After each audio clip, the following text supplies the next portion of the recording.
એકવાર ભગવાન શ્રી કૃષ્ણ અને અર્જુન બંને એક રસ્તા ઉપર હાલ્યા જતા હતા. તો એક ભિખારી છે ને એ ભીખ માંગતો હતો. હવે અર્જુનને દયા આવી કે હાલો ને આ જાની જિંદગી સુધારી દે. તો અર્જુને બહુ બધા સોના મહોરો એને આપી અને એને કીધું હવે આજ પછી કોઈ દિવસ ભીખ ન માંગતો. એટલે ભિખારી તો ખુશ થઈ ગયો અને સોના મોહર હાથમાં લઈ અને ઘરે જતો. તો રસ્તામાં ચોર આવ્યો, લૂંટેરો આવ્યો અને એની પાસેથી બધી સોના મોહરો લૂંટી અને વયો ગયો. પાછો એ ભિખારી ભીખ માંગવા લાગ્યો અને રડવા લાગ્યો કે આજ મારું નસીબ. હજી તો હું વિચારતો હતો કે હું આનું શું લઈશ મારા માટે, મારા પરિવાર માટે. તા તો પાછી હતી સ્થિતિમાં આવી ગયો. એટલી જ વારમાં શ્રી કૃષ્ણ ભગવાન અને અર્જુન ત્યાં પહોંચ્યા. ત્યાં ફરી પાછો ભીખ માંગતો જોવા મળ્યો. તો અર્જુન કે હજી તો તને મેં હમણાં આટલી બધી સોના મહોરો આપી હતી, આટલી વારમાં પૂરી થઈ ગઈ? તો કે ના, કોક ચોર ચોરી કરીને વયો ગયો. તો કે કાંઈ વાંધો નહીં, આ લે, અવળો મોટો હીરો આ સોના મોહર કરતા પણ કિંમતી છે, હવે ભીખ માંગતો દેખાતો નહીં. એટલે ભિખારી ખુશ થઈ ગયો અને ફરી પાછો વિચારવા લાગ્યો કે હવે હું આ ઘરે જઈને રાખી દઈશ, મારા માટે મોટું બધું ઘર લઈશ, મારા છોકરાઓ માટે આટલા બધા પૈસા રાખીશ અને જલસા કરીશ. એવું બધું વિચારતો વિચારતો જાતો હતો ને ત્યાં એનો ઘરે આવી ગયો અને ઘરમાં એને કોઈને કીધું નહીં અને છુપાવીને એ હીરો એક જૂના ઘડામાં રાખી દીધો. હવે સવારે એના પત્ની ઉઠ્યા અને એ જ ઘડો લઈને પાણી ભરવા ગયા. પાણી ભરવા ગયા એટલે હીરો પાણીમાં વયો ગયો. અને વળી પાછો સવારે ઉઠીને ભિખારી જોવે કે ઘડો ક્યાં?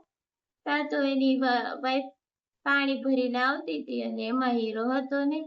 પાણી વયો ગયો નદીમાં ને નદી ઠલવાઈ સમુદ્રમાં. હીરો ક્યાંય મળ્યો નહીં અને ફરી પાછો ભિખારી ભીખ માંગવા લાગ્યો.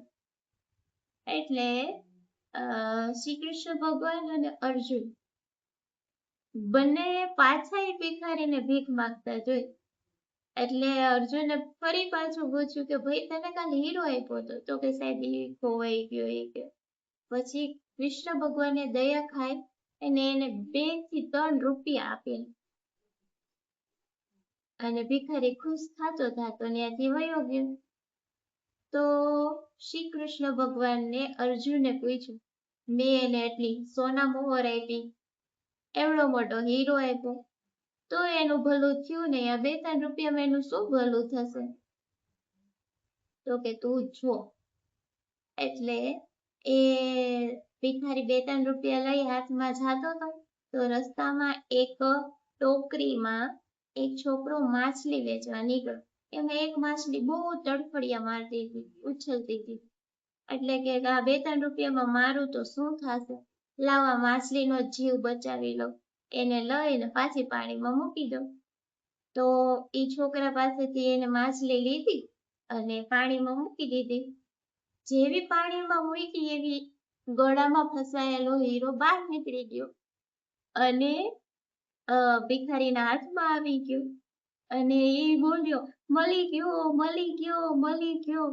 તો ત્યાં જે ચોર સંતાડો હતો એ પણ સાંભળી ગયો કે આ તો ઓલો જ છે જેની પાસેથી મેં સોના મોહર લીધી હતી.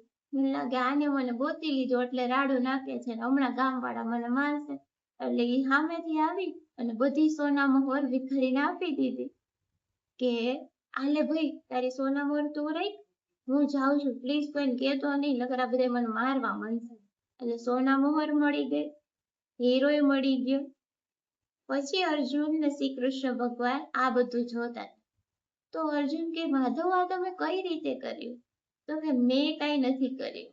જ્યારે તે હીરા અને સોના મોહર આપી ત્યારે એને સ્વાર્થી બનીને પોતાના માટે જ વિચાર્યું. એટલે ખોઈ બેસો.